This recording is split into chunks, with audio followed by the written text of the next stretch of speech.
Excellent. Donc, bonjour à tous et à toutes. Merci encore une fois d'être présents en grand nombre malgré donc les circonstances actuelles là, entourant le confinement.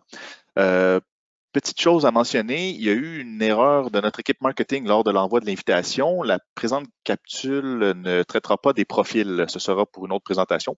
On va juste parler des axes aujourd'hui. Donc, notre capsule d'aujourd'hui vise justement à explorer les bonnes pratiques de l'industrie. Euh, pour justement la gestion des axes avec Civil 3D. Elle a été conçue là, pour les utilisateurs de Civil 3D 2020. Donc, après avoir assisté à cette session d'une demi-journée, en fait, c'est pas une demi-journée, mais bien d'1h30, donc de 90 minutes, vous serez en mesure d'appliquer là, les bonnes pratiques de l'industrie aux fonctionnalités suivantes de Civil 3D. Donc, technique principale de création d'alignement, alignement pour les cul-de-sac, alignement pour les courbes inverses et composées, et alignement et profil des voies d'élargissement pour autobus et voies de dépassement ou de virage. Donc, voici l'agenda rapide d'aujourd'hui. Donc, il va y avoir une brève présentation de SolidCAD et de l'équipe infrastructure pour ceux et celles qui ne connaissaient pas. Et ensuite, je cède la parole à mon collègue Maxime Carrier qui sera responsable là, de la démonstration aujourd'hui. Donc, pour ceux et celles qui ne connaissaient pas SolidCAD, petite ligne chronologique. Donc, en fait, SolidCAD est une compagnie Cancel. Pour ceux et celles qui ne connaissaient pas Cancel, c'est une entreprise présente à travers le Canada pour la distribution de matériel d'acquisition de données terrain, au niveau de l'arpentage notamment. Donc, SolidCAD a été fondé en 1996 par Michael Coogan. L'entreprise s'est rapidement démarqué comme un leader au Canada dans le domaine de la conception assistée par ordinateur, en faisant notamment l'acquisition de plusieurs entreprises jusqu'en 2017, où Cancel et SolidCAD se réunissent là, pour former SolidCAD, une compagnie Cancel. Donc aujourd'hui, SolidCAD constitue le principal partenaire Autodesk au Canada et le seul partenaire Platinum, et nous possédons une équipe en pleine croissance là, de plus de 100 employés. Donc, nos services, alors SolidCAD se spécialise dans les technologies qui prennent en charge plusieurs secteurs, notamment l'architecture, l'ingénierie, la construction, les infrastructures civiles, la fabrication et les médias et divertissements. Nous sommes un centre de formation agréé Autodesk et nous employons la plus grande équipe d'experts en technologie de l'industrie au Canada, et ce dans tous les fuseaux horaires et les 2 langues officielles. Donc, nos services vont évidemment de la formation, consultation, accompagnement, de l'analyse et de l'optimisation des flux de travail. Nous faisons également le développement de logiciels et de la personnalisation sur des logiciels existants, et on tient évidemment plusieurs événements comme celui d'aujourd'hui. Alors, plusieurs partenariats ont été mis en place dans l'optique d'offrir une gamme de produits parmi les plus reconnus sur le marché, notamment évidemment Autodesk, que vous connaissez tous. Il y a également Bluebeam avec la solution Review, qui est une technologie de création, de balisage et de collaboration PDF pour les workflows de conception et de construction. Nous avons également Safe Software, qui se trouve à être avec, dans le fond, la solution FME, qui est une plateforme d'intégration de données qui vous aide à connecter les systèmes, à transformer les données et à automatiser les workflows. Et finalement, les outils CTC, avec ses packs de productivité pour Revit et Civil 3D. Et nous allons d'ailleurs avoir une deuxième série de webinaires dédiés exclusivement à ces outils de productivité pour Civil 3D.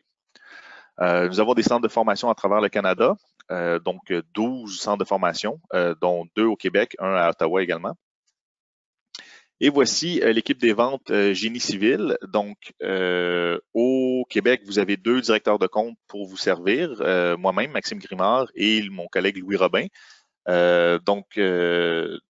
De mon côté, j'ai joint l'équipe Génie Civil de SolidCAD au début du mois de décembre 2019, après avoir travaillé plus de 5 ans là, pour une PME dans le domaine de la géomatique, système d'information géographique, gestion d'actifs et solution Autodesk.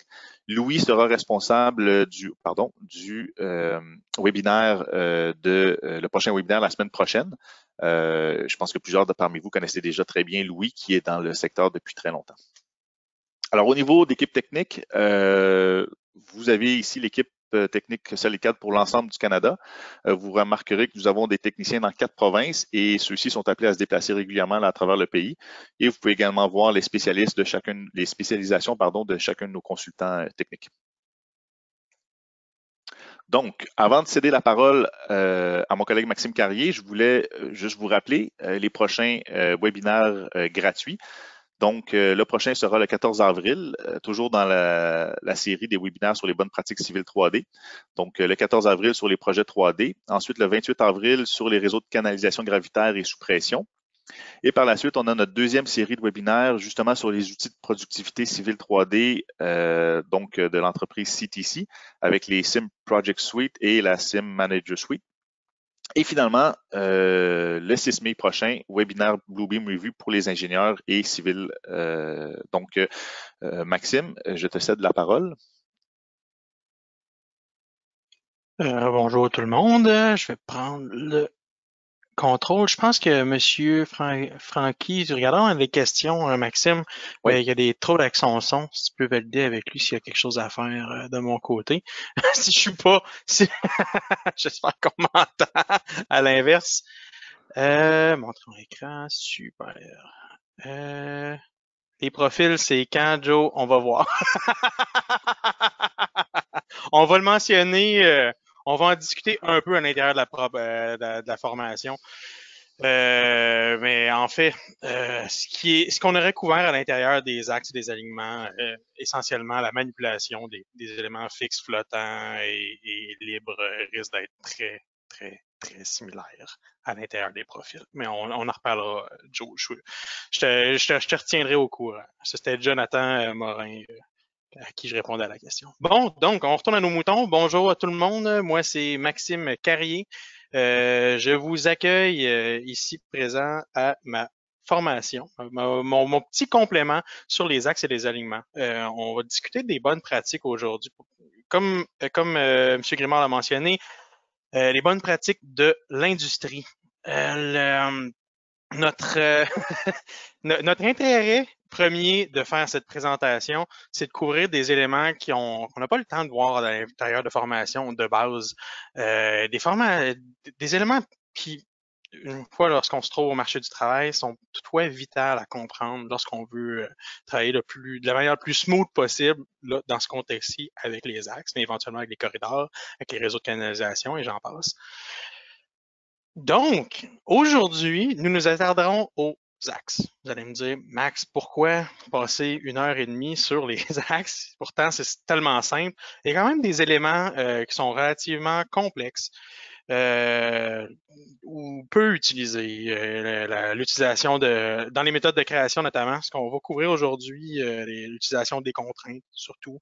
On va aussi couvrir dans le courant de la formation, appliquer l'usage de contraintes, le maintien de la tangence dans plusieurs cas pratiques, notamment la production d'axes pour des cul-de-sac, les codes composés inversés et la production d'élargissement. Donc, sans plus tarder, lançons-nous dans les bonnes pratiques.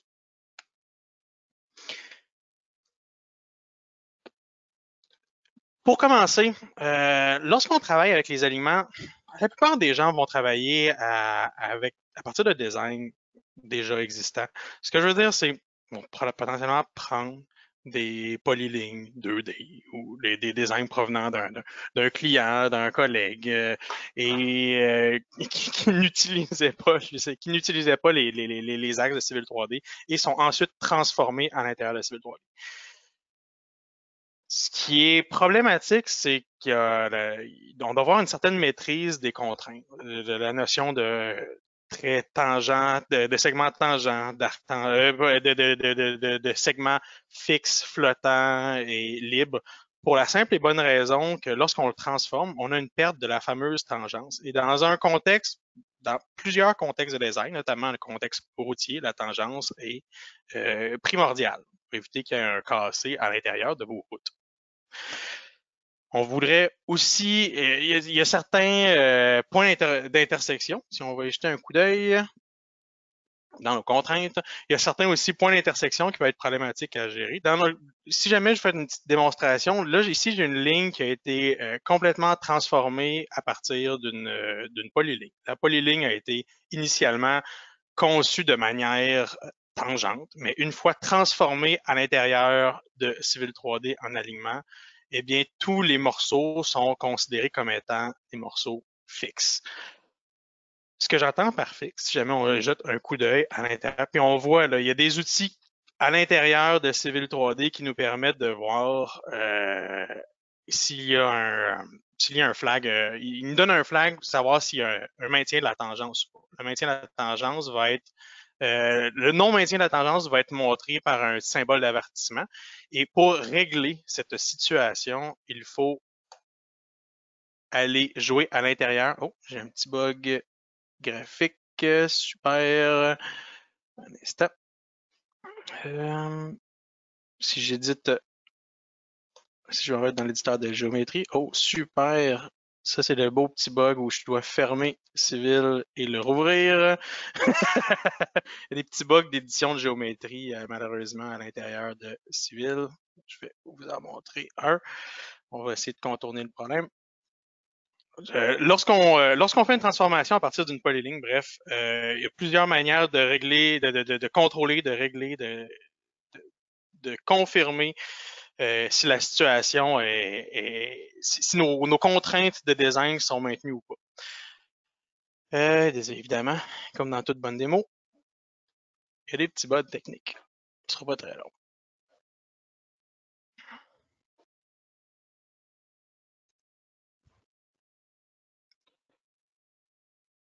Donc, je vais ouvrir Edit Constraint. Super. J'y suis. Good. Donc,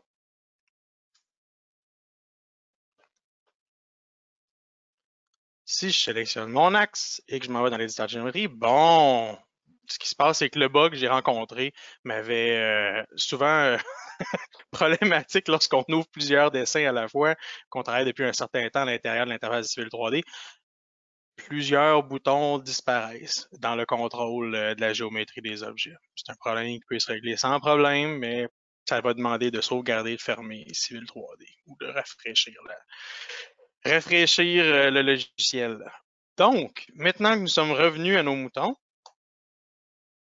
ouvrons l'éditeur d'Axe. À l'intérieur de l'éditeur d'Axe, on est capable de voir qu'est-ce qui a été transformé et à partir de notre polyligne, qu'est-ce qui a été transformé en élément flottant, en élément fixe, en élément libre. Qu'est-ce que j'entends par élément flottant, fixe et libre? Ce sont des contraintes. Donc, la plupart des utilisateurs vont travailler avec des axes de deux manières. Ils vont soit produire à main levée à partir de tangentes et courbes, des axes à l'intérieur de Civil 3D, ou simplement prendre une polyligne et une polyligne 2D et la convertir. Toutefois, à l'intérieur lorsqu'on commence à travailler avec des designs un peu plus complexes, on va en voir quelques-uns, notamment les cul-de-sac, on va vouloir préférer travailler un peu plus en détail avec les éléments fixes, les éléments flottants et les éléments libres. Les éléments fixes sont des éléments qui sont figés dans l'espace en deux points. Dans ce contexte-ci, j'ai mon élément fixe débute ici et finit ici. Et la prolongation est gérée à l'intérieur dans mon alignement en fonction des autres contraintes avoisinantes. On va en voir en détail quelques-unes un peu plus tard. Dans ce contexte-ci, si jamais je voudrais rétablir une tangence, je pourrais simplement transformer mon élément, ma courbe ici, au lieu de la mettre fixe ou la mettre flottante, j'irai la mettre libre et régler de ce pas la tangence, ce qui va me permettre en tout temps d'avoir un maintien de ma courbe ici présente. On a aussi, un instant, je vais aller chercher mon autre dessin.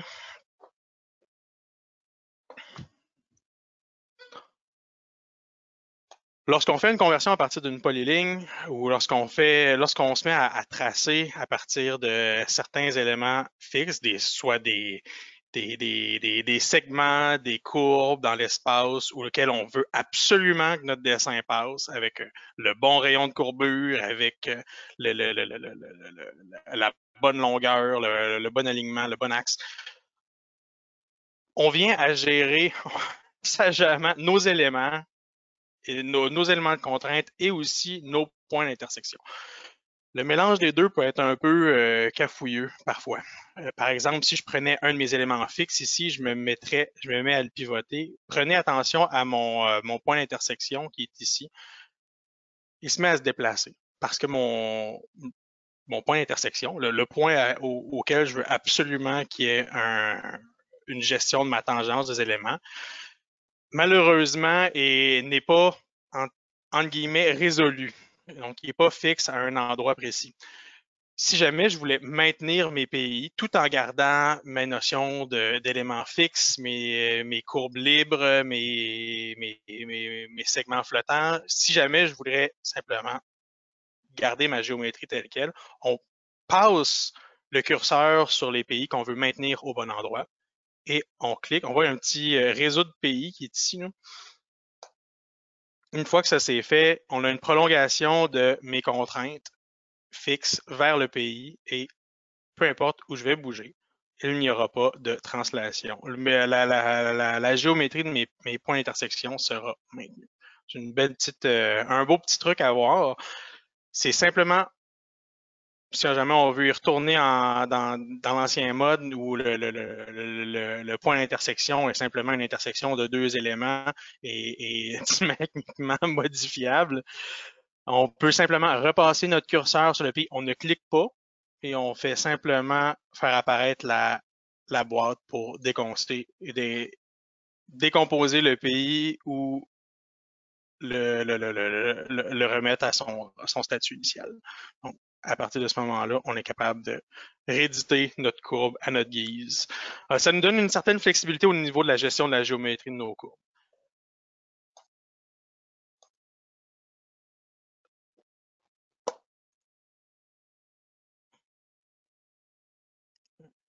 Lorsqu'on vient à créer des axes, donc on veut s'assurer qu'il y ait une tangence. On veut s'assurer aussi qu'il y a une gestion intelligente de nos courbes, avec, bien entendu, lorsqu'on fait un design, un rayon de courbure fixe, une gestion dynamique autant que possible de nos différentes contraintes. Si jamais, est-ce que j'ai constraint d'ouvert? Pas encore.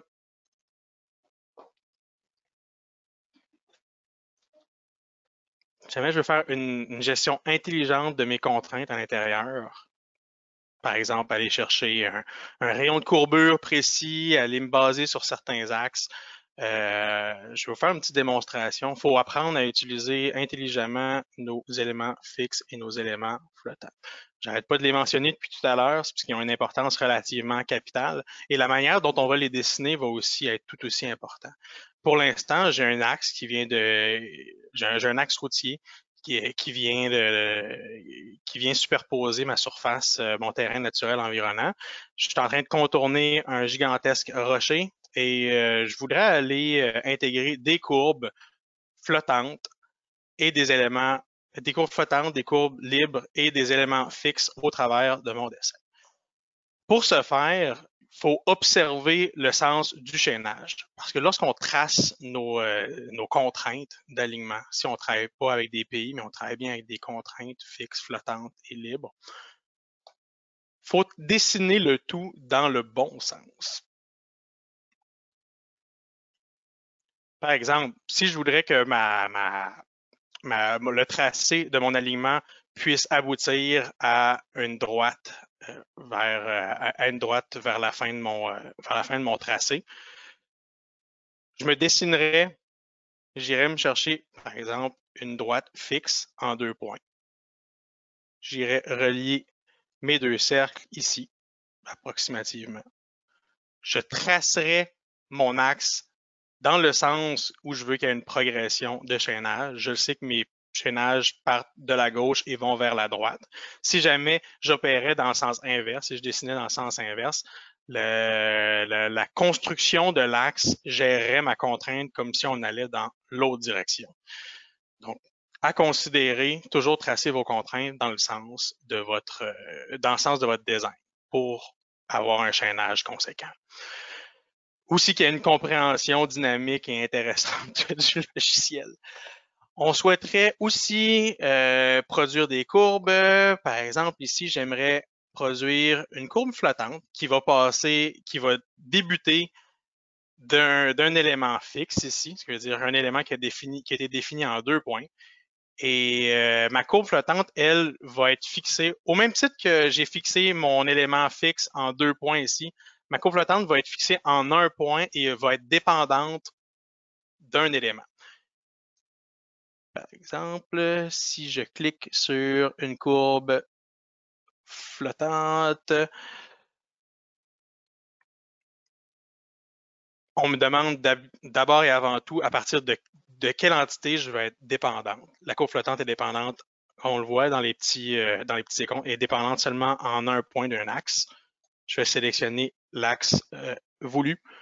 Ensuite, je vais imposer un rayon de courbure de 100 mètres. Inférieur ou supérieur, dépendamment dans quel angle je veux opérer. Moi, je vais aller dans l'angle inférieur. Et une fois que j'ai les premiers paramètres enclenchés, j'ai une courbe tangente que je peux les placer où ce que je veux avec un angle, avec un rayon de courbure précis. Moi, je vais aller placer ma courbure approximativement dans mon cercle ici. Donc, un élément fixe est fixe en 2 points. On le trace que ce soit une courbe, que ce soit un segment linéaire, tout peut être considéré comme étant un élément fixe en 1, 2, 3 points. On peut ensuite créer des éléments flottants qui lieront nos éléments fixes à des points précis et on peut aussi définir, je vais faire une courbe, tiens, je vais faire une courbe fixe pour vous le montrer ici en 3 points. Entre ces points ici. Par exemple, si je me claque une courbe fixe pour faire le contour de mon rocher, je vais me tracer un premier point, un second point et aller. Oh, je vais faire. Je pense que je préférerais y aller avec un rayon fixe. Je fais courbe ici. Courbe là. Ici, j'ai mon rayon fixe. Si je me fais une courbe fixe, si je me fais une courbe fixe, et si je me fais un élément fixe, comme vous l'avez vu, l'axe, l'algorithme de gestion des axes va toujours chercher la tangence la plus idéale possible. En partant d'une ligne fixe, se tournant vers une courbe flottante et pour transiter vers d'autres éléments fixes, si jamais je voulais partir de ma ligne ici, qui est visiblement fixée dans l'espace pour aller chercher un autre élément fixe, une autre contrainte, on va utiliser deux éléments qui vont être dépendants de ces éléments qui ont été fixés, dépendants de nos contraintes. Je vais vouloir tracer une ligne droite libre entre deux éléments dans ce contexte-ci. Je vais sélectionner ma première. Ils vont me demander de quel élément, de quelle contrainte je vais vouloir être dépendant. Je vais sélectionner ma première courbe, sélectionner ma deuxième courbe. Oh, allô, sélectionner ma... Ça ne marche pas. Sélectionner la première courbe, sélectionner ma deuxième courbe. Et immédiatement, le logiciel va vouloir gérer automatiquement la tangence idéale. Donc, à partir de design, je pourrais la terminer, mais dans tous les cas, je pense que vous comprenez le principe. Là. La plupart des choses qui ont été discutées ici sont comprises par la plupart des utilisateurs, mais peu de gens vont vouloir travailler exactement en détail avec ces éléments-là. Ce qu'on veut distinguer ici, c'est vraiment l'utilisation de dépendance d'éléments linéaires ou des éléments curvilignes. Donc, gérer des lignes, gérer des courbes, aller gérer des axes, aller gérer des axes avec des dépendances de contraintes vraiment précises. Je pense qu'il y a une question ici, je vais la regarder. Bonjour, Annie. Ah. Non, c'était pas une question, c'était Max qui avait écrit. Parfait. Super. On va poursuivre. Donc, il y a une maîtrise à aller explorer, il y a une maîtrise à avoir si jamais vous voulez avoir un relevé précis, quelque chose de conséquent qui va suivre les contraintes de travail que vous avez. Apprenez à travailler avec les éléments fixes, apprenez à travailler avec les éléments flottants, apprenez à travailler avec les éléments libres et gérez-les. Vous pouvez les changer à votre guise à l'intérieur de votre éditeur de panorama. C'est simplement rouvrir votre éditeur de panorama. Si jamais vous avez des problèmes de tangence, comme on l'a vu tout à l'heure avec la gestion de nos transitions de polylignes, simplement débloquer les éléments que vous voulez jouer avec, puis les faire passer d'un élément fixe à un élément flottant, à un élément libre. Donc, simplement en passant par la compréhension de la gestion de ces différents éléments-là, vous allez pouvoir vous sauver du temps et des petits troubles au niveau de la gestion dynamique de vos axes. On pourrait aussi voir comment gérer ou raccourcir un alignement.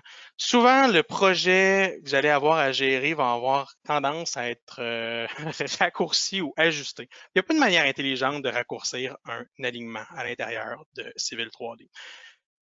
Il y a quelques manières de travailler avec, ne serait-ce que pour supprimer certains éléments qu'on ne voudrait pas voir à l'intérieur d'un alignement facilement. Si on maintient notre bouton contrôle et on commence à sélectionner, on n'est même pas à l'intérieur de l'éditeur de géométrie et on commence à, par exemple, je voudrais réduire les éléments que j'ai rajoutés, je voudrais les enlever ou je voudrais simplement les réduire la longueur de ma courbe. Supprimer les éléments ici puis réduire la longueur de ma courbe qui est là. On pourrait simplement maintenir, il n'y a pas de manière trop intelligente de raccourcir jusqu'à un certain chaînage. Il faut commencer à supprimer ou à copier certains éléments. Pour ce faire, si jamais je voudrais supprimer des éléments à l'intérieur de mon alignement, je pourrais simplement maintenir mon bouton contrôle et utiliser l'outil de sélection conventionnel de Civil 3D pour sélectionner les éléments que je veux supprimer. Donc, lui, il va aller chercher directement, sans passer par l'éditeur de géométrie, les éléments que vous voulez éditer, les éléments que vous voulez supprimer, et en maintenant contrôle, vous pouvez, sans problème, supprimer les éléments problématiques. Ensuite, c'est libre à vous de pouvoir déplacer, modifier, ajuster la longueur de votre axe.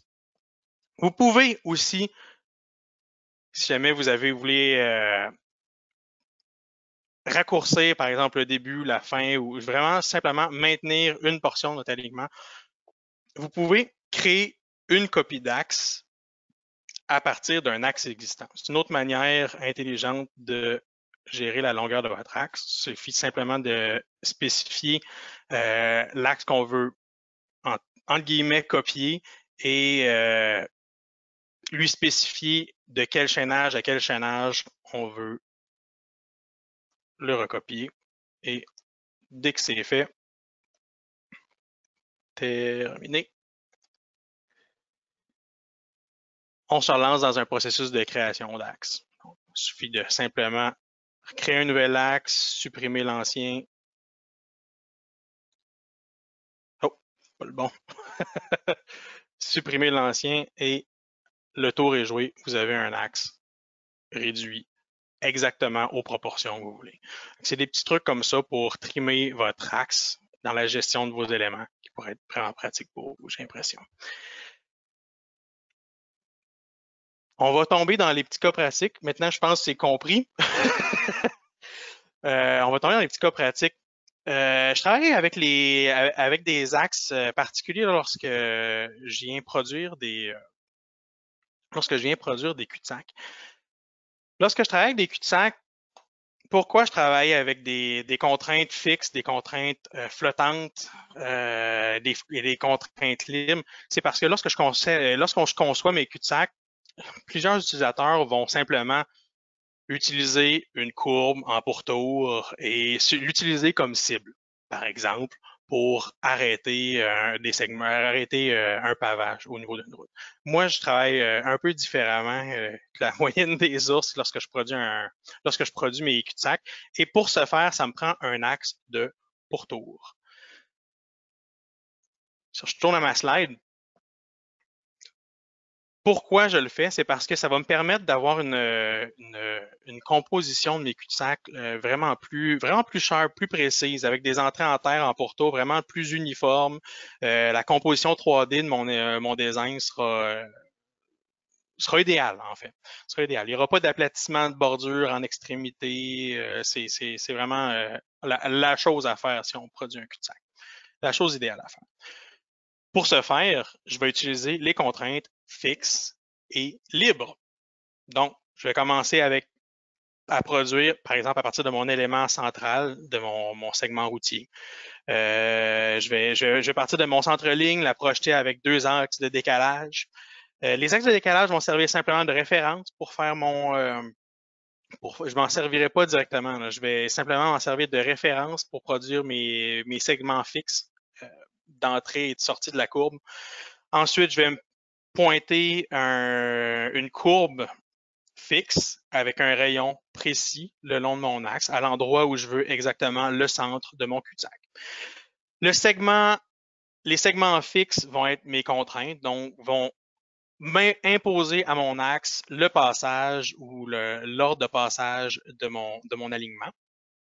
Et ensuite, je vais imposer des courbes, des courbes avec un rayon de courbure précis, libre, qui vont être dépendants de mes deux éléments. Je vous fais une petite démonstration. C'est vraiment simple à faire. Je vais retrouver mon petit dessin de cul-de-sac ici. Super. Un instant. Parfait. Donc, pour reproduire ce que je vous ai expliqué, j'ai simplement 2 beaux petits axes de décalage de part et d'autre de mon alignement. Peu importe où est-ce que je pourrais le débuter. Ici, pourquoi pas, peu importe. Je vais me faire un décalage de part et d'autre d'environ 3,5 mètres, qui est la largeur générale d'une bordure pavée. Je me fais un axe de décalage de part et d'autre de mon alignement. Ces 2 éléments-là, comme je vous l'ai dit, vont nous servir de référence pour me créer un axe de cul-de-sac. Parlant du loup, je vais le démarrer. Je vais lancer mon outil de création d'axe. Je vais l'appeler cul-de-sac. Gardons ça tel quel avec aucune production de label. Les normes de conception n'auront pas d'importance. Je veux simplement vous démontrer que ça marche bien. Donc, si je veux exploiter pleinement les éléments fixes, les éléments flottants, les éléments libres, c'est parti. Toujours tracer dans l'ordre que l'on veut produire notre progression. Donc, pour commencer, je vais me snapper sur des éléments proches. Ça va être plus plaisant. Je vais me générer un premier segment qui va être tracé le long de mes axes de décalage ici. Le point de départ n'a pas vraiment d'importance. L'important est la direction et la position de mon segment fixe. Donc, si je pars de gauche à droite en haut, je vais être de droite à gauche en bas, de droite à gauche en haut. Super. Donc, j'ai fait mes 2 premiers éléments fixes, pas plus compliqué que ça. Mon prochain élément va être mon centre de mon cul-de-sac. Donc, je vais faire un autre contrainte fixe. Ici, ça va être une courbe fixe, avec un point central et un rayon. Je vais me placer ici, mon centre, au centre du point bleu, et je vais me donner un rayon je vais me donner dans le sens trigonométrique et non horaire pour que ça tourne dans le bon sens. Et je vais lui donner un rayon de courbure de 10 mètres. Tiens. Donc ici, j'ai 3 contraintes auxquelles ça commence à prendre forme. J'ai 3 contraintes autour desquelles je vais pouvoir faire la conception de mon cul-de-sac. Mes derniers éléments que j'aimerais imposer vont être des raccords libres. Je vais travailler avec des rayons fixes, avec des rayons de 20 mètres. Tiens, je vais sélectionner, lorsqu'on travaille avec des éléments libres, on sélectionne un premier élément fixe, un deuxième élément fixe. Ma courbe va être ça va être une courbe avec un angle inférieur à 180. Ça va être une courbe inversée. On va y revenir un peu plus tard lorsqu'on va faire des courbes composées, des courbes inversées, mais l'idée, c'est qu'on on veut que l'angle de courbure soit pas complémentaire à ma contrainte, mais à l'inverse de ma contrainte dont on cherche à être inversé. Mon rayon de courbure va être 20, ça me convient, super, next, premier élément. Toujours sélectionner les éléments dans l'ordre où on veut tracer nos contraintes, où on veut tracer nos segments. Donc, première entité, ça va être ma première ligne. Entité suivante, mon segment fixe d'axe. Je vais sélectionner le bon axe. Super.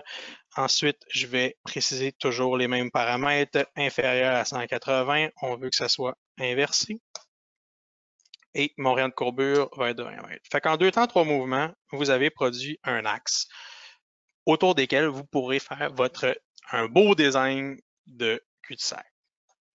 De sorte à prendre votre, par exemple, vos sub-assemblies, un demi-sub-assembly, le figurer lorsque vous travaillez avec, figurer que l'élément central risque d'être votre bordure de voie pavée et travailler à partir de votre sub-assembly pour faire la composition de votre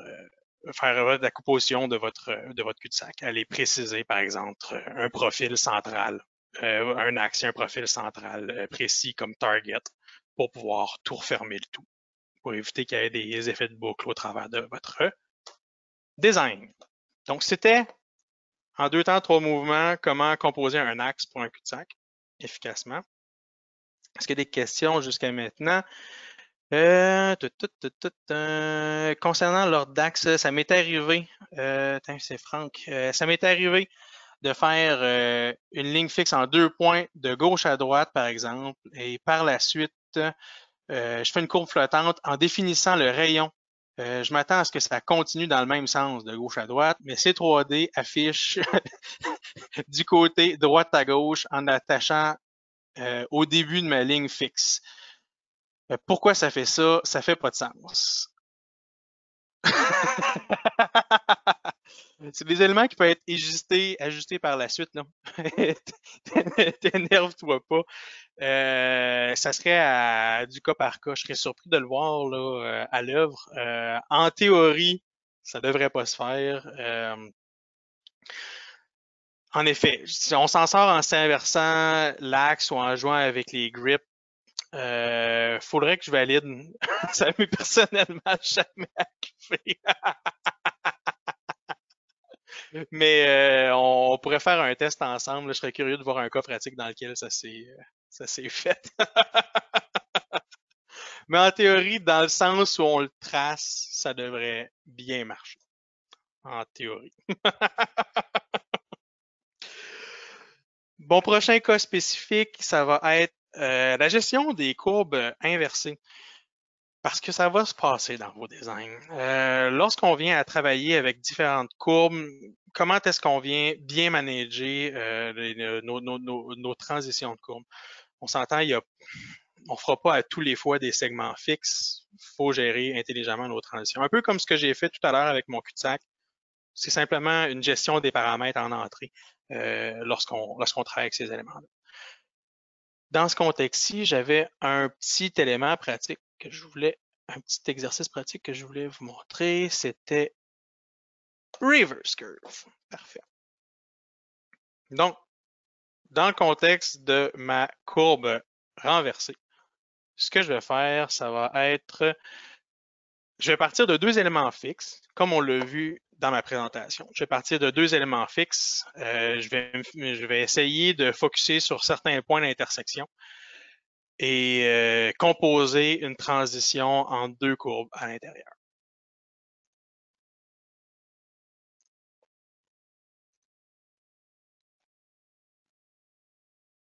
C'est pas d'une très grande difficulté, c'est simplement de comprendre qu'il faut utiliser les bons parapintes au bon moment. Donc, commençons. Je vais éditer mon axe en courbe, mon Main Street, avec l'éditeur de géométrie. Et ensuite, je vais me tracer une deuxième courbe fixe pour avoir un trait de départ qui passe de gauche à droite et poursuivre vers un trait d'arrivée tout aussi de gauche à droite.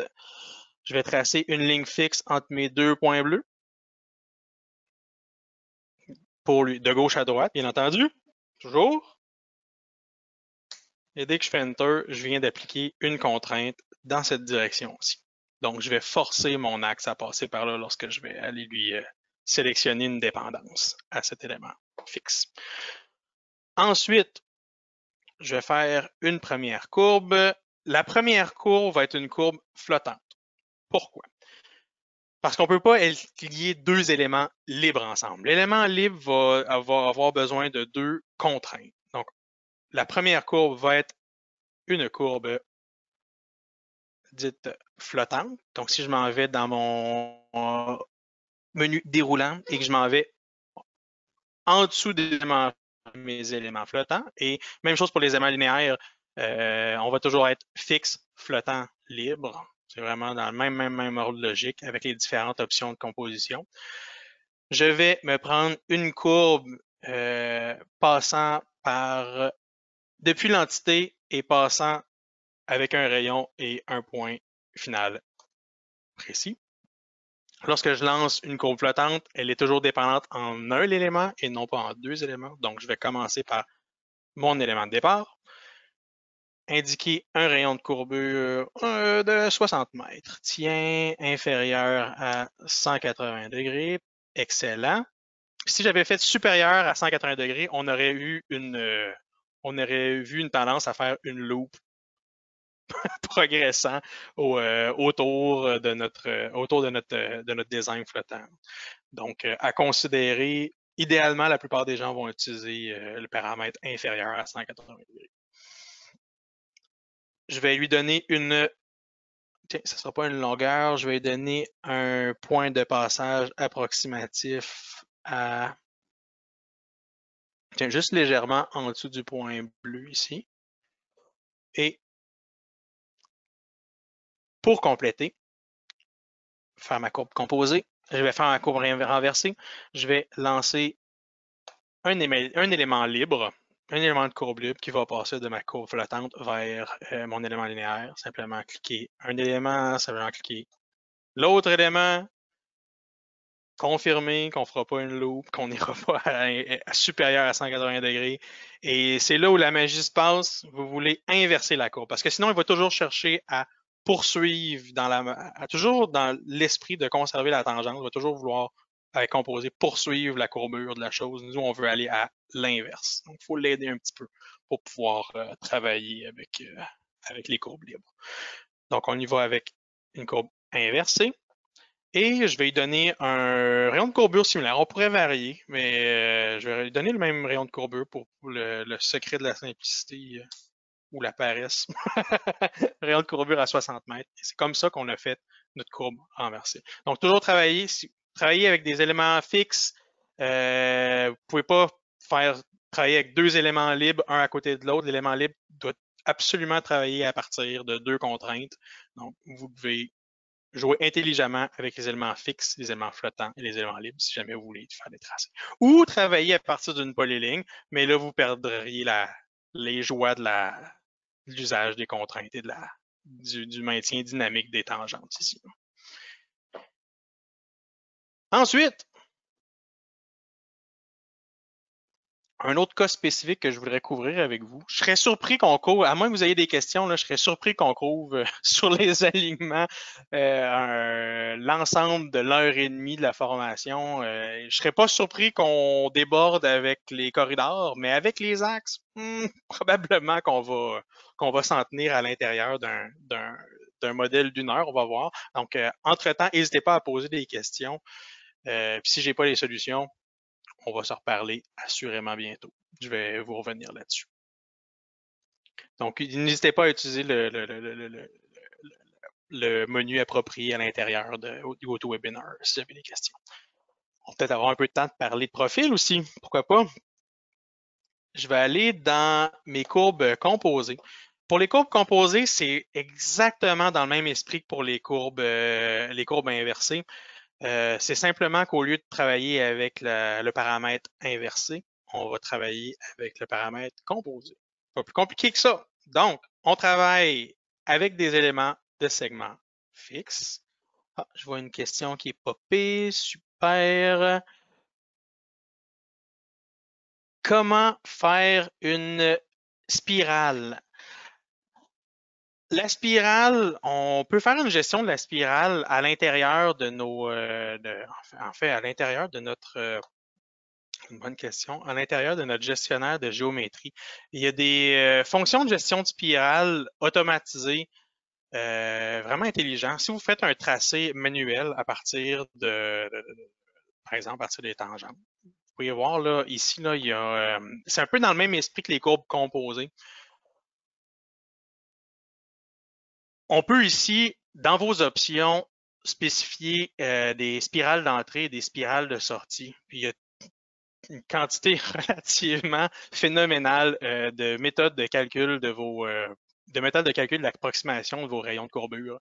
Donc, dépendamment de ce que vous voulez faire, Anna, tout peut se passer ici. Donc, si jamais je sélectionnais un rayon de courbure entrant approximatif de 200 mètres avec une valeur de transition précise et que je voulais on va dire, centraliser le tout autour d'un rayon de courbure prédéfini, je pourrais simplement, une fois que mes paramètres de courbure et mes paramètres de spirale sont définis, aller tracer manuellement mes éléments. S'il est capable d'approximer mes courbes. Oh, dans ce contexte-ci, je pense que j'ai été trop sharp. Il était impossible d'ajouter des courbes, potentiellement que mes rayons de courbure aient été trop précis. Mais vous comprenez l'esprit là. C'est vraiment dans le même esprit que travailler avec une production avec un dessin linéaire. Je pourrais vous revenir là-dessus, Anna, avec une petite procédure. Je pense que j'ai supprimé mon axe. Je pourrais vous revenir avec une procédure un peu plus sharp au niveau de la gestion des spirales. Je sais que on a tendance à en faire beaucoup avec des entrées, des sorties d'autoroute. Puis on regardera la chose ensemble sans plus tarder après la formation. Donc,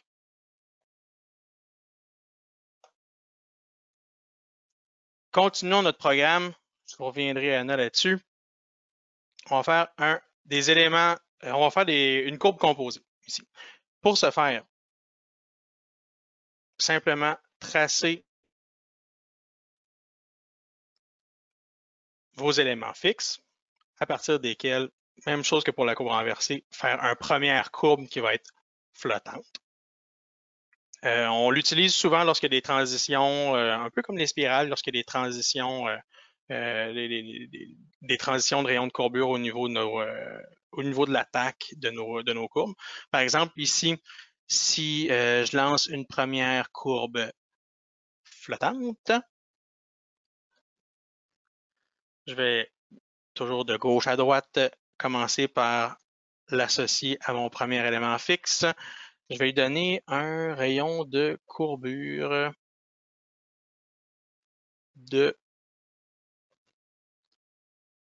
60. Tiens, même, je vais, au lieu d'aller par un point, par un point de sélection, tiens, je vais y aller avec une longueur prédéfinie. Juste pour vous montrer l'ensemble des options qui sont disponibles ici.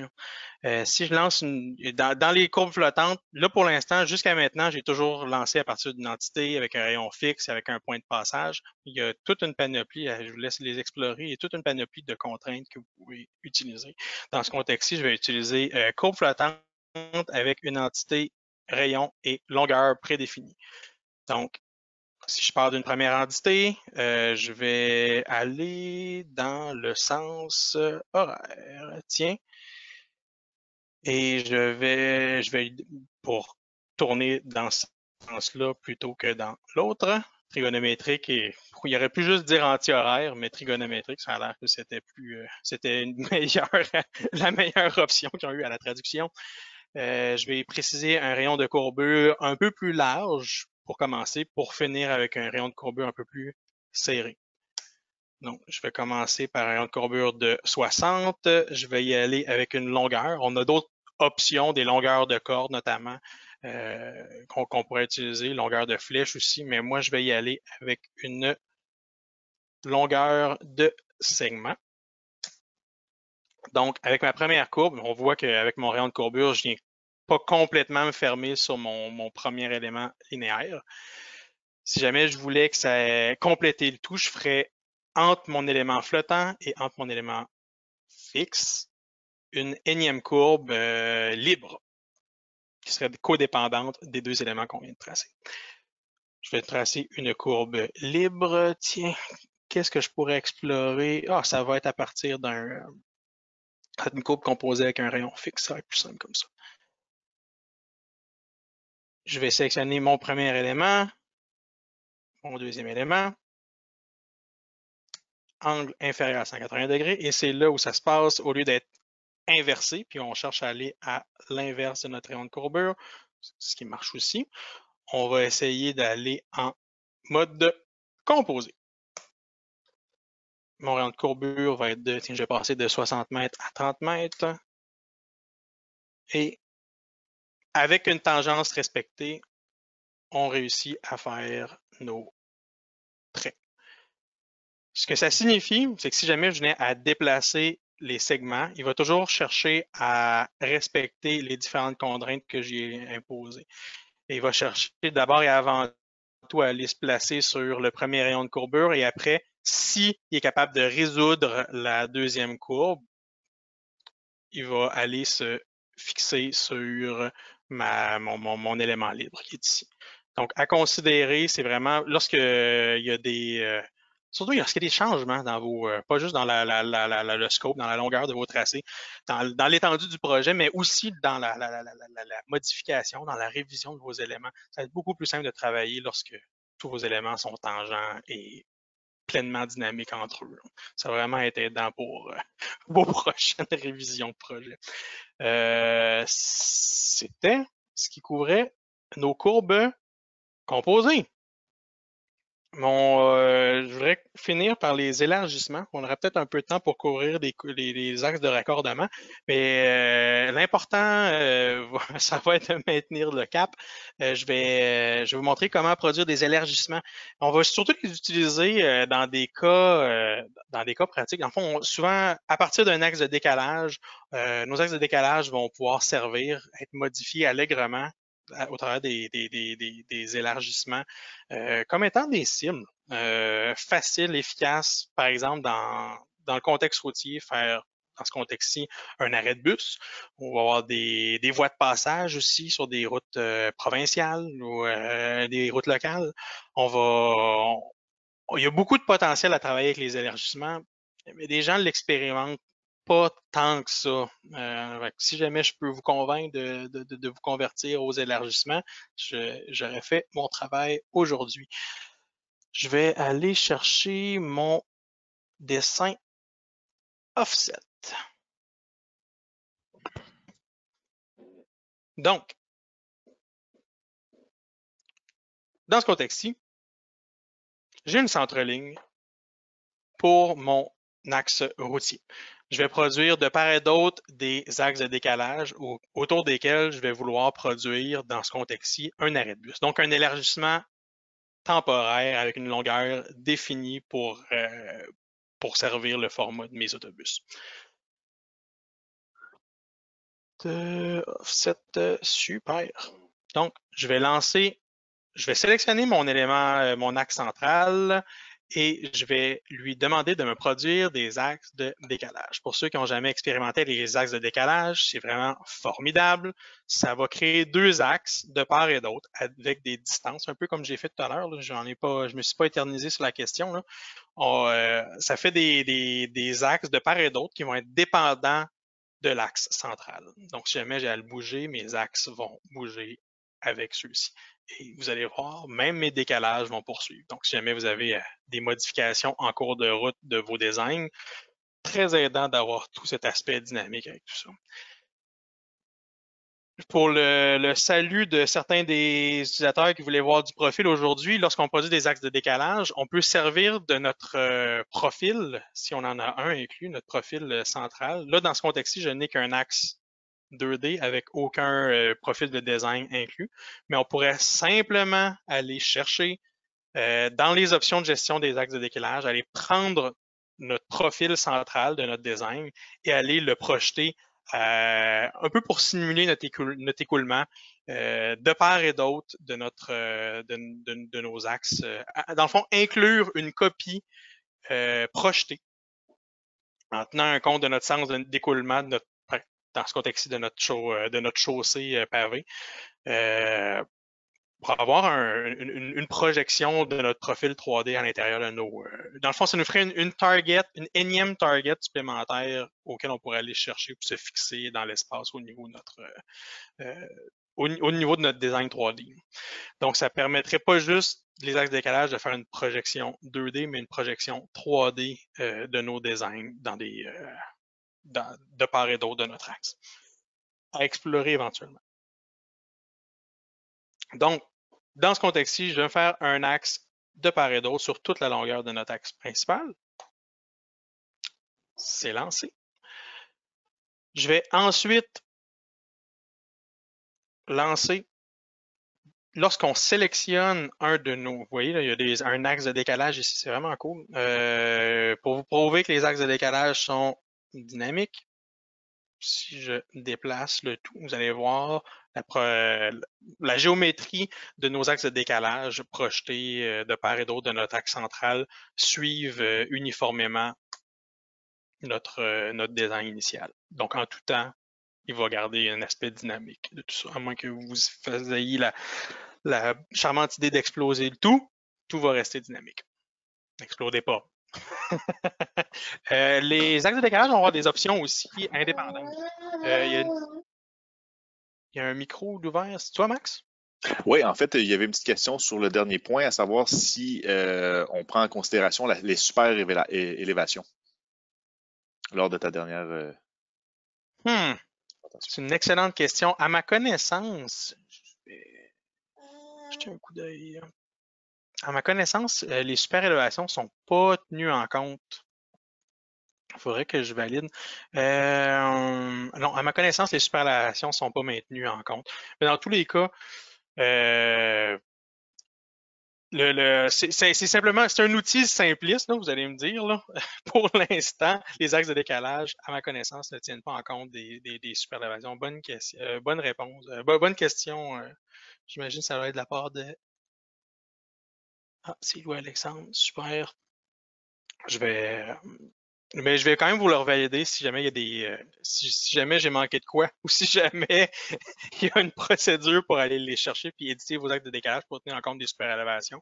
Je vais vous tenir au courant. Je vais faire une petite recherche là-dessus, mais à ma connaissance, il n'y en a pas. C'est simplement une projection de pente that's it, that's all. Fait à utiliser avec parcimonie au besoin dans la composition de vos designs, que ce soit d'intersection ou quoi que ce soit. Mais à l'approche d'une courbe à considérer, ça se peut que vous ayez à travailler autrement. Dans tous les cas, l'axe de décalage pourra vous servir en 2D si ça ne servira pas en 3D. Comme projection, comme cible. Donc, pour revenir à nos moutons, je veux vous produire un décalage. Je veux jouer sur mon décalage. Donc, si je sélectionne un axe de décalage, les options vont être relativement différentes à notre axe central. On va avoir des paramètres de décalage sur lesquels on va pouvoir travailler avec. Les paramètres de décalage vont être utilisés surtout lorsqu'on va aller produire des élargissements. Donc, on va avoir la liste d'élargissements auxquels on va avoir un contrôle minutieux sur les transitions qu'on va faire. Parlant d'élargissement, on va créer notre arrêt de bus, tiens, à peu près dans ce secteur-là.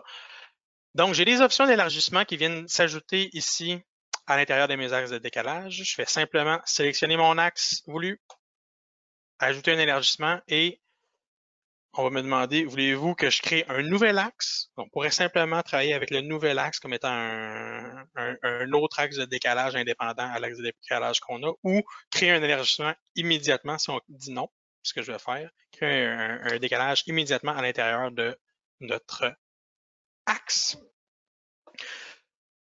On va demander d'où est-ce qu'on commence. Moi, je vais commencer à 500. Au chaînage 500 et je vais finir au chaînage 515. Ce sera bien suffisant pour mon arrêt de bus. Ensuite, je vais spécifier le décalage de mon élargissement. Pour l'instant, ma route, elle est 3 mètres de part et d'autre, donc je vais approprier d'élargir ça en double à 6 mètres. Donc, on me demande par rapport à l'axe central de quelle distance je voudrais me projeter. Je vais projeter mon élargissement fixe, jusqu'où je veux me rendre. Donc, comme vous pouvez voir, j'étais au dos de ma distance. Je viens de créer un élargissement. Ensuite, c'est de fine-tuner ce qu'on veut faire. Pour l'instant, je vais garder ça simple dans le contexte-ci, mais on a une grande liberté sur nos transitions d'élargissement. Pour l'instant, j'ai une transition courbe avec des légers rayons de courbure ici. Ça va paraître un peu plus si je réduis mes transitions. Je vais réduire la longueur de mes transitions de part et d'autre de 5 mètres. Vous allez le voir, les rayons de courbure vont être beaucoup plus prononcés. Et automatiquement, le logiciel va vous proposer des rayons de courbure idéales pour qu'il y ait la transition la plus smooth possible. Moi, je vais aller au plus simple et je vais vous allez remarquer qu'en modifiant mes différentes transitions, mes paramètres d'élargissement ne sont pas maintenus. Je vais y revenir tout à l'heure. Je vais commencer par fixer la géométrie de mes transitions. Là, je vais y aller vraiment le plus bâtard possible avec des transitions linéaires, sans courbe, sans complexité, le plus simple possible. Et je vais aller respécifier. J'y avais dit initialement à partir du chaînage 500 et avec le changement de transition, il y a des changements. Je vais remettre ça à 500 ensuite et je suis revenu à mon plan initial. Donc, en tout temps, si jamais je sors de la gestion de mon élargissement, je peux revenir sans problème avec mes paramètres de décalage. Et ici, vous allez voir le wizard, votre gestionnaire. J'en ai qu'un seul élargissement pour l'instant, mais vous allez avoir votre gestionnaire de chacun des élargissements qui sont disponibles à partir de cet axe de décalage. Donc, en 2 dans 3 mouvements, j'ai fait un arrêt de bus et, comme pour tout, c'est dynamique. Donc, tout va suivre vos designs, même s'il y a des changements au niveau de du scope de votre projet, de l'étendue de votre projet, il va y avoir des transitions intéressantes. Mon autre cas que j'aimerais vous montrer, c'est au lieu de travailler avec des transitions linéaires, j'aimerais qu'on travaille avec des transitions, on appelle ça par dépouille ou par ratio, pour faire des élargissements de voie. Les élargissements de voie vont travailler de manière relativement similaire. On travaille toujours avec les élargissements. C'est juste une question de la gestion. C'est juste une question de gestion des paramètres d'élargissement qui va être le secret du succès. Il y avait une question super. Ensuite, où est-ce que j'étais rendu? Élargissement. Parfait.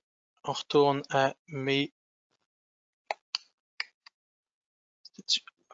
C'était pas offset, c'était offset. Super. Un instant. Je commence à me mêler dans mes dessins. Comme je dis, faites ce que je dis, pas ce que je fais. Ouvrez pas 15 dessins en même temps. C'est mêlant des démos. Donc, j'aimerais créer un élargissement. Mon élargissement va partir de mon rayon de courbure, puis je voudrais avoir une transition la plus smooth, la plus tranquille et la plus smooth possible à partir de ma courbe ou à la fin de ma courbe vers 2 voies à ma droite jusqu'à la fin de mon design routier. Pour ce faire, pour gérer cette transition-là, je vais sélectionner mon élargissement. Vous allez pouvoir voir ici, je ne suis pas obligé de travailler avec le bouton élargissement. Lorsqu'on commence à travailler avec les axes de décalage, vous allez voir des petits plus un peu partout qui vont apparaître au niveau de vos contraintes. J'ai remarqué qu'il apparaît généralement lorsqu'on active les tools, le mode de saisie dynamique. Les petits grips apparaissent. Confirmez-moi à le tester si ça marche avec ça ou non, mais en général, ça marche vraiment bien lorsque les tooltips apparaissent. Donc, j'ai une petite grip ici, simplement ajouter un élargissement. Oh!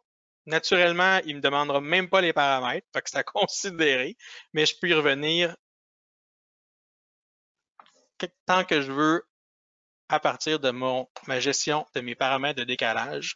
Je vais aller chercher le bon élargissement, ça va être celui-ci, et je vais pouvoir l'éditer sans trop de problèmes. Je sais qu'à l'intérieur de notre interface, on peut faire une légère manipulation manuelle au niveau des transitions, mais lorsque vous faites un design précis routier, vous êtes mieux de travailler avec une géométrie qui a du sens.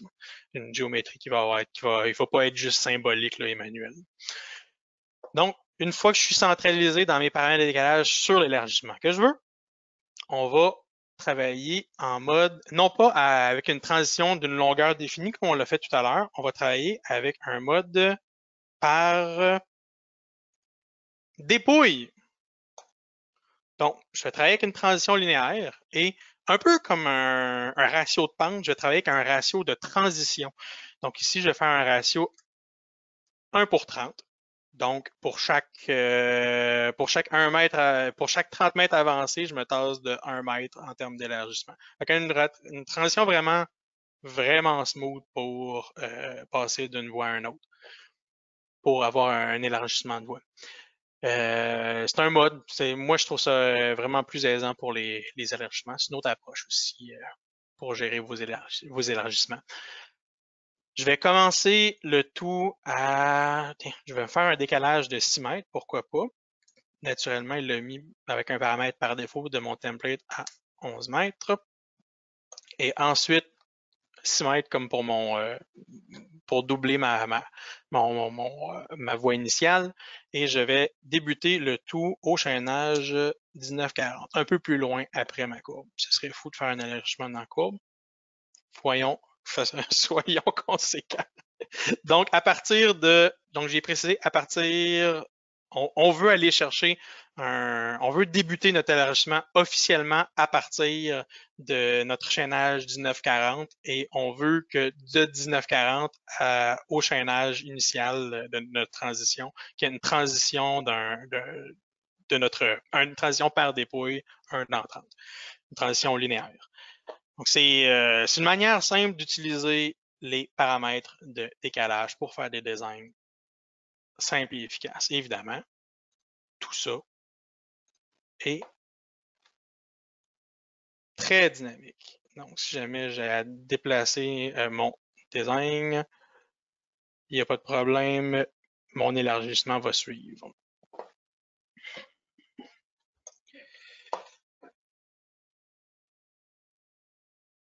Pour ce qui est du webinaire, sur ce qui est les bonnes pratiques, moi, ça ferait le tour. La plupart il y a des éléments comme les axes de raccordement qui pourraient être vus. La gestion des profils, c'est juste pour vous résumer, la raison pour laquelle on ne voulait pas s'éterniser sur les profils aujourd'hui, c'est que l'usage des profils est vraiment simple. On est vraiment dans les mêmes genres d'éditeurs de géométrie. Si vous ne me croyez pas, on va le rouvrir ensemble. Vous en avez sûrement déjà créé un. Je vais me créer un profil en long de surface rapide. Dessine-moi ça ici. Donc, si jamais je voulais me créer une ligne de profil en long,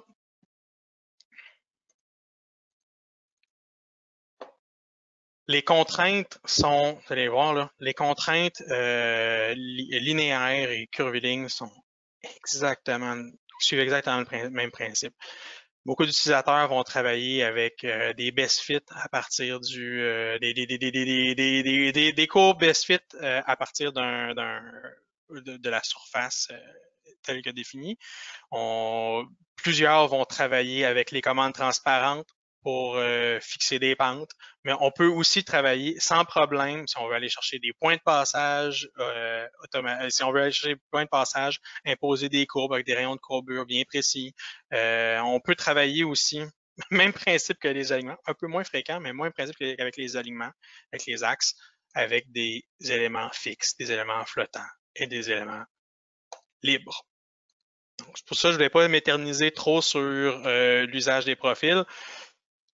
depuis les dernières versions, jusqu'à maintenant, jusqu'à 2019, je crois, ou 2020, je pense que c'est 2020, les éléments fixes et les éléments, les éléments fixes, les éléments flottants, nos contraintes devaient se tracer de gauche à droite. Mais depuis peu, on est capable de les tracer de droite à gauche à nos contraintes à l'intérieur de notre dessin de profil. C'est pas un gros avancement, mais au moins ça vous évite de faire des erreurs. Des erreurs trop simples. Vraiment trop simples, simplement parce que vous avez dessiné de droite à gauche vos éléments fixes. Parce qu'évidemment, il faut respecter, comme pour le sens des alignements, si on veut respecter notre design ou si on veut que ça soit enregistré officiellement à l'intérieur de votre ligne de profil, on veut travailler dans le sens des chaînages, absolument. Aussi, soyez alerte si vous inversez vos chaînages pour faire de quoi quelque chose de plus cute au niveau de votre présentation de profil. Ça peut être à considérer lorsque vous faites votre tracé. Sur ce, donc, c'était ma petite parenthèse sur les profils. Je voulais absolument vous en parler au moins vous satisfaire à ce propos à l'intérieur de la présentation. On voulait pas faire une grande présentation là-dessus parce qu'il n'y a pas tant de choses à explorer à l'intérieur, mis à part des éléments qu'on voit déjà à l'intérieur des formations de base. Donc, la gestion des critères de design, ce qu'on ferait d'habitude avec ce qu'on ferait d'habitude avec les axes et les alignements. Vraiment la grosse base.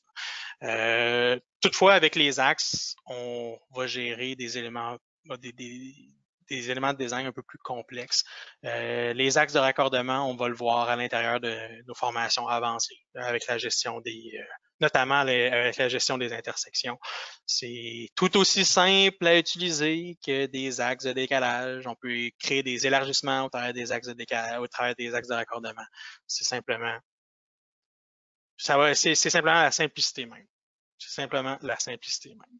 Donc, il n'y a pas 15 000 affaires à jaser à partir des aliments, mais il y a quand même une grande quantité, il y a quand même plusieurs variations intéressantes qui sont venues avec les dernières versions pour exploiter au maximum vos aliments. Ce n'est plus juste un élément 2D, mais c'est devenu un élément de design potentiellement 3D pour l'ensemble de vos projets. J'ai encore une question. J'ai deux questions. Précision, courbe en devers, élargissement intérieur pour le passage des camions.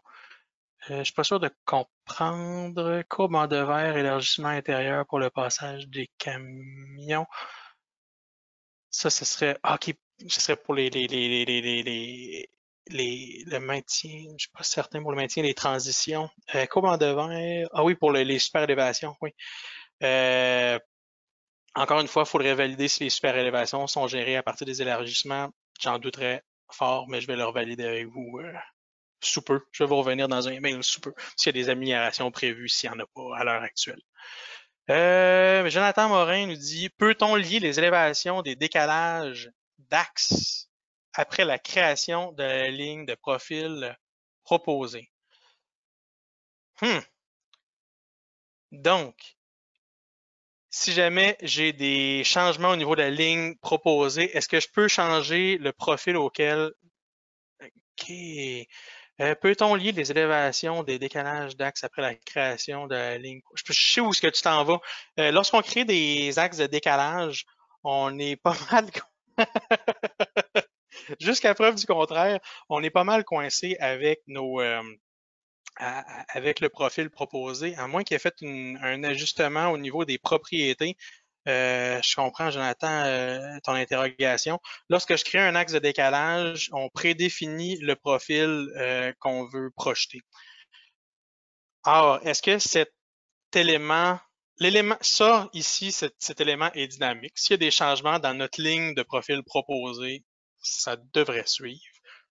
Toutefois, si jamais je fais une autre proposition et je voudrais j'aimerais que mes axes de décalage changent, je ne l'ai jamais expérimenté. Est-ce que j'ai les propriétés de l'axe? Est-ce que j'ai une propriété d'axe de décalage ici, paramètre de décalage? J'ai l'impression que notre profil va être coincé à l'intérieur de notre... On serait coincé à projeter une seule proposition de profil à l'intérieur de nos paramètres de décalage. Donc, je pense, Jonathan, qu'on n'aura pas le choix de refaire nos axes de décalage, malheureusement. De refaire nos axes de décalage en précisant un autre profil. Ça serait un bon ajout à envisager au travers de... Ce serait un bon ajout à considérer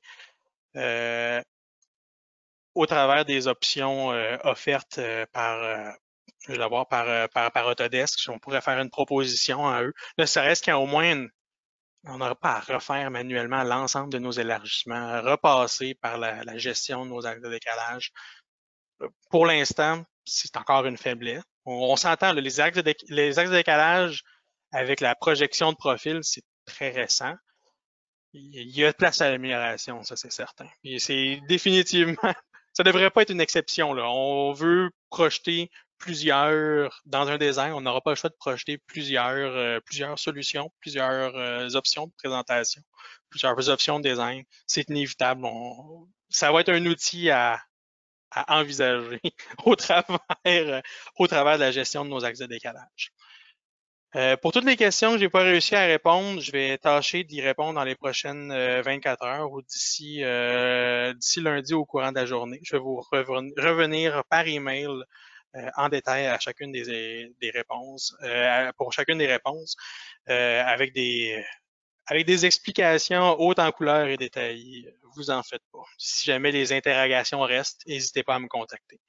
Donc, sur ce, j'aimerais clore la séance. J'ai apprécié vous ayez été autant dans la présentation, présent à la présentation, malgré les circonstances. C'est le temps de se former un peu.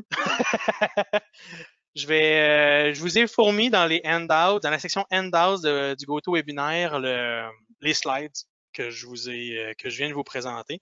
Et à la fin de notre présentation, j'ai aussi mon collègue l'anglophone Matt Colberg, qui a préparé les jeux de données que j'ai présentés aujourd'hui, a préparé, oui, l'enregistrement du vidéo aujourd'hui va être complet et complètement accessible à vous participants. On va voir aussi des on a différents extraits déjà préenregistrés pour certains de nos cas pratiques. Si jamais vous voulez les voir et les revoir pour parfaire vos propres essais, n'hésitez pas. Télécharger dans la section Handouts de GoToWebinar le document joint. Et si jamais il y a des problèmes au niveau du téléchargement, faites-moi signe, envoyez-moi un petit email après que je vous ai répondu à vos questions. Vous allez avoir mes coordonnées. N'hésitez pas, je vais pouvoir vous retransmettre le contenu du webinaire en cours. Donc, je pense que tout est beau. Maxime, veux-tu reprendre la parole pour le mot de la fin?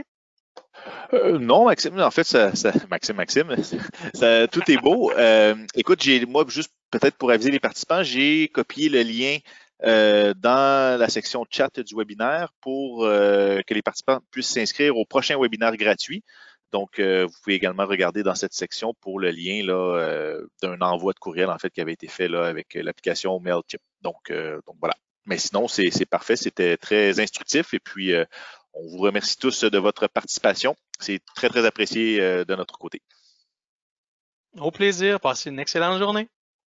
Au revoir.